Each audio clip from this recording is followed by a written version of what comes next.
All right, we're at part 4 here, and in this part I'm going to prep all the strands for plaiting the overlay. I'm going to plait the overlay, and then in the last video I'm going to do the handle.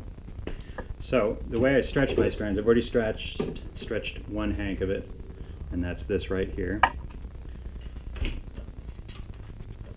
So you can stretch in any method. You can put a hook in the wall, you can stretch just with your hands. This board, it's a board that I'll use to roll, but it's also a board that I'll use to stretch, and I use this to stretch just by putting a hook in the board. Lay the board on the ground, support it with my feet, and then I'll take a strand, flush side up, so the fuzzy side, and I attach that to the, or I put that against the hook, wrap it around the hook once, and then I just pull. I'm going to pinch slightly with this hand so that there's some tension in it while I pull with the other.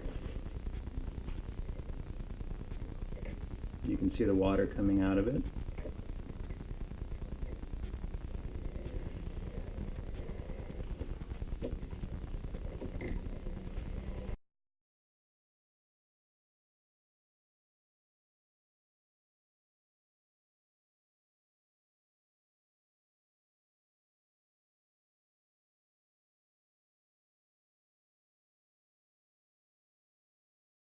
So I stranded these out at around 7. I'm assuming that there are areas here that are at 3 or 4, but I'm going to guess that most of it is around 5.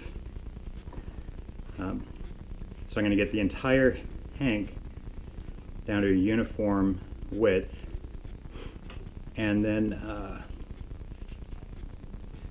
do the same thing with the other hank.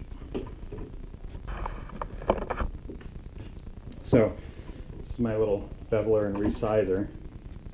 A lot of the paint has worn away, but that's good because I can look over it as I'm stranding, and I'll see areas that are much thinner than where I have it set to, because the chrome will show through, and I can gauge, pretty much how,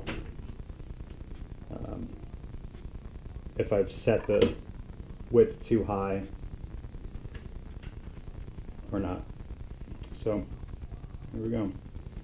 We've got this currently sitting, let's find it, go a little bit larger than that. So I've got this set right now at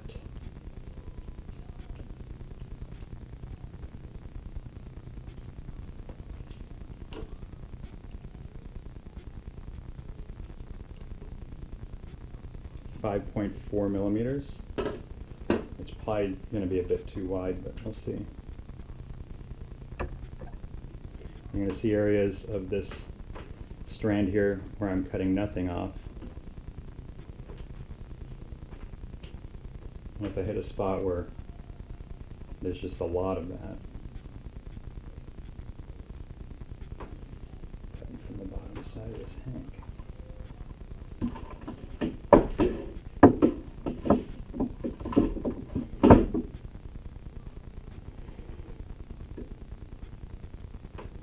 If I just find that there's way too much of this strand that I'm not cutting, then I'm going to go ahead and set the resizer shorter, or for a thinner diameter.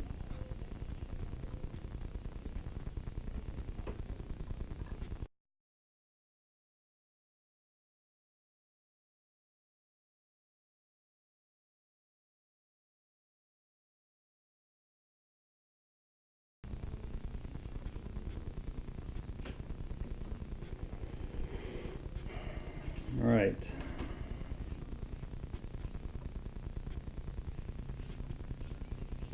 So that's one side of this hank done. I'm going to do one side of the other hank.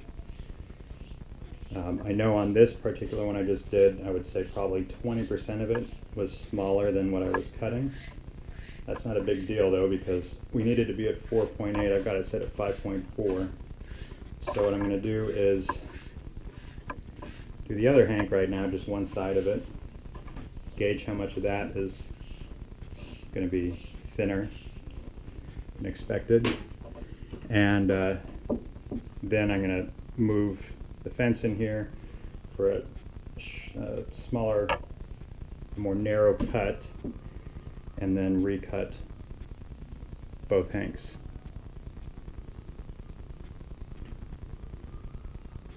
On the side that I haven't yet done, because right now I've got it set on a beveling resize, versus if I put it in this groove here, the blade would sit straight up and down and would cut a 90-degree angle. Right now I've got it at a 45-degree angle, so I'm cutting a bevel into the strand on one side. We're going to want the bevel on the other side,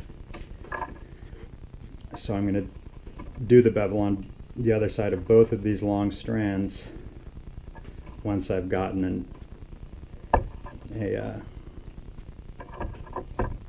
better understanding of how thin I'm going to have to, or how much I'm going to have to move this spacer in.